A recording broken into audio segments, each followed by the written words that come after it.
ایک آدمی ہے، اس کا کاروبار بالکل سنت کے مطابق ہے، اس کا لباس بھی سنت کے مطابق ہے، ماشاءاللہ اس کے چہرے پہ پوری داڑھی ہے، اس کے سر پہ پگڑی ہے، تکبیر اولیٰ سے ساری نمازیں پڑھ رہا ہے اور زکوٰۃ بھی نکالتا ہے، رمضان کے روزے بھی رکھتا ہے، ہر سال حج بھی کرتا ہے، ساری نیکیاں اس میں موجود ہیں، لیکن بے نمازیوں کو دیکھ کر اس کے دل میں درد نہیں ہے، اس کے دل میں پریشانی نہیں ہے، اپنی ماؤں بہنوں بچیوں کو بازاروں میں بے پرد گھومتا دیکھ کر اس کے دل میں درد نہیں ہے، پریشانی نہیں ہے، تو حضور کی اتباع کامل نہیں ہے۔ حضور کی اتباع تب کامل ہوگی جب اس کے دل میں بھی وہ درد ہو جو آقائے دو جہاں کے دل میں درد تھا۔ آپ کے درد کی کیا کیفیت تھی؟ قرآن پاک کی آیتیں ہمیں بتا رہی ہیں کہ نبی کریم صلی اللہ علیہ وسلم کے سینے اتھر میں انسانیت کے لیے کتنا درد تھا۔ اللہ تعالیٰ فرماتے ہیں لَقَدْ جَاءَكُمْ رَسُولٌ مِّنْ أَنفُسِكُمْ عَزِيزٌ عَلَيْهِ مَا عَنِتُّمْ حَرِيصٌ عَلَيْكُمْ بِالْمُؤْمِنِينَ رَءُوفٌ رَحِيمٌ۔ اللہ فرما رہے ہیں یہ جو میرا نبی ہے نا، یہ تم سب کو جنت میں لے جانے کا حریص ہے۔ حرص جو لفظ ہے نا، ویسے تو یہ اچھا لفظ نہیں ہے، لیکن یہاں اس سے مراد وہ حرص نہیں ہے جو ہمارے محاورے میں استعمال ہوتا ہے۔ یہاں حرص سے مراد شوق کی انتہا ہے کہ میرے نبی کو تم سب کو جنت میں لے جانے کا انتہا درجے کا شوق ہے۔ ایسا شوق ہے کہ تمہیں جنت میں لے جائے بغیر انہیں چین ہی نہیں آتا، نیند ہی نہیں آتی، کھانا ہی اچھا نہیں لگتا۔ آپ اپنے نبی کے دل کے جذبات کا ان آیات سے اندازہ لگائیں جن آیات میں اللہ تعالیٰ ہمارے نبی کو تسلی دے رہے ہیں فَلَا تَذْهَبْ نَفْسُكَ عَلَيْهِمْ حَسَرَاتٍ۔ میرے نبی اتنا غم نہ کریں کہیں آہیں بھرتے بھرتے آپ کی جان بھی نہ نکل جائے۔ لَعَلَّكَ بَاخِعٌ نَفْسَكَ أَلَّا يَكُونُوا مُؤْمِنِينَ لَعَلَّكَ بَاخِعٌ نَفْسَكَ عَلَىٰ آثَارِهِمْ إِن لَّمْ يُؤْمِنُوا بِهَٰذَا الْحَدِيثِ أَسَفًا۔ اے میرے نبی، اگر یہ ایمان نہیں لاتے تو کیا آپ اپنے آپ کو ہلاک کر دیں گے؟ ایسے تو نہ کریں، آپ کچھ تو اپنے اوپر رحم کریں، کچھ تو اپنے اوپر ترس کھائیں۔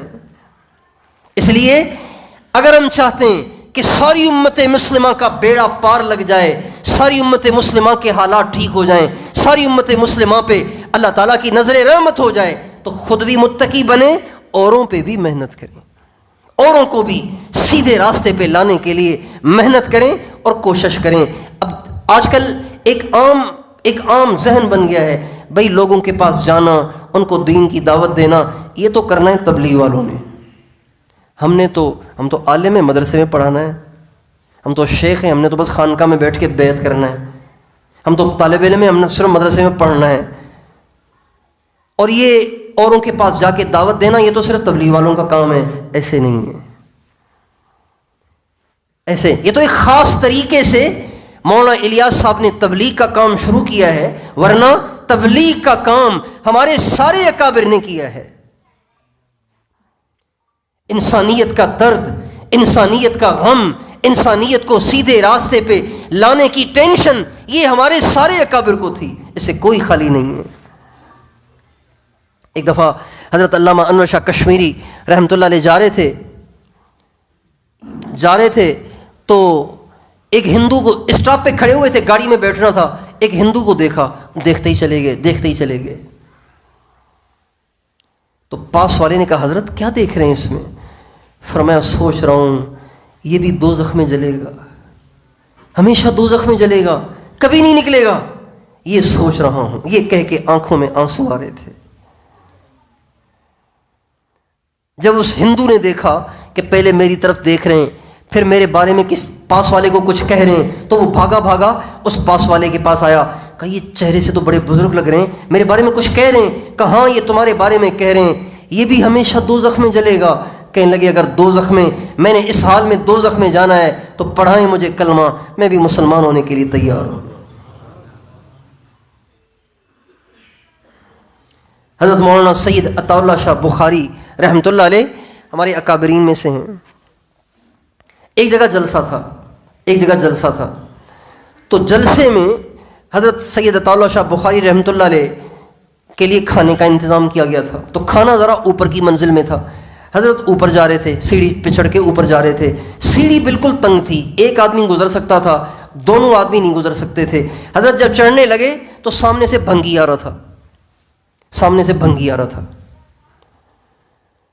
تو جب بھنگی کو آتا ہوا دیکھا حضرت سید عطا اللہ شاہ بخاری رحمۃ اللہ علیہ نے، تو ایک دم دیوار سے چپک گئے، یوں اس کو راستہ دینے کے لیے خود دیوار سے چپک گئے تاکہ بھنگی گزر جائے۔ جب دیوار سے چپک گئے تو وہ بھنگی حیران رہ گیا کہ اتنے بڑے آدمی مجھے راستہ دے رہے ہیں، لاکھوں آدمی جن کے نام پہ کٹ مرنے کے لیے تیار ہیں، وہ آدمی مجھے بھنگی کو راستہ دینے کے لیے دیوار سے چپک رہا ہے۔ تو وہ بڑا حیران ہوا، کہا نہیں نہیں حضرت آپ تشریف لائیں، میں پیچھے چلا جاتا ہوں۔ تو حضرت نے فرمایا نہیں نہیں تو ہی آگے آ۔ جب وہ آگے آیا تو حضرت نے اسے سینے سے لگایا۔ شاہ صاحب نے، شاہ جی کہا کرتے تھے ان کو، شاہ جی نے ان کو سینے سے لگایا اور سینے سے لگا کے فرمایا آپ دنیا جہاں کی گندگیاں اٹھاتے پھرتے ہیں، کچھ عطا اللہ کے دل کی گندگی بھی صاف کرو۔ عطا اللہ بھی اندر سے بڑا گندا ہے، گندگی لیے پھر رہا ہے۔ آپ دنیا بھر کی گندگیاں صاف کرتے ہیں، کچھ یہاں کی بھی تو گندگی صاف کرتے جاؤ، کچھ یہاں بھی تو اپنا جھاڑو پھیرتے جاؤ۔ یہ کہہ کے اس کو گلے لگایا اور ہاتھ سے پکڑ کے اس کو اوپر لے گئے، اپنے ہاتھ سے اس کو ہاتھ دھلائے، اپنے ساتھ اس کو دسترخوان پہ بٹھایا، ایک لقمہ توڑا، اس کے منہ میں ڈالنے لگے۔ جب لقمہ منہ میں ڈالنے لگے تو کہنے لگے حضرت تھوڑا سا صبر کریں، میں ابھی آتا ہوں۔ اسی وقت وہ گیا، سارے خاندان کو اٹھا کے لایا، کہا پہلے ان کو کلمہ پڑھائیں پھر ہم سب کو لقمہ کھلائیں۔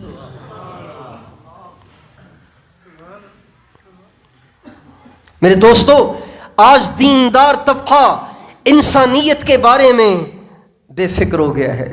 ان کے دل میں درد نہیں ہے کہ جو نماز نہیں پڑھ رہا وہ کتنے بڑے نقصان میں جا رہا ہے۔ جو نوجوان کانوں میں ہینڈ فری لگا کے سڑکوں پہ گھوم رہا ہے، موٹر سائیکل بھگا رہا ہے، یہ کتنے بڑے نقصان میں جا رہا ہے۔ جس کے چہرے پہ داڑھی نہیں ہے، اگر یہ بغیر داڑھی کے مر گیا حضور کا سامنا کیسے کرے گا؟ اس کا درد نہیں ہے، اس کا غم نہیں ہے، اس کی پریشانی نہیں ہے، اور اس کے بغیر حضور کی اتباع کامل نہیں ہے۔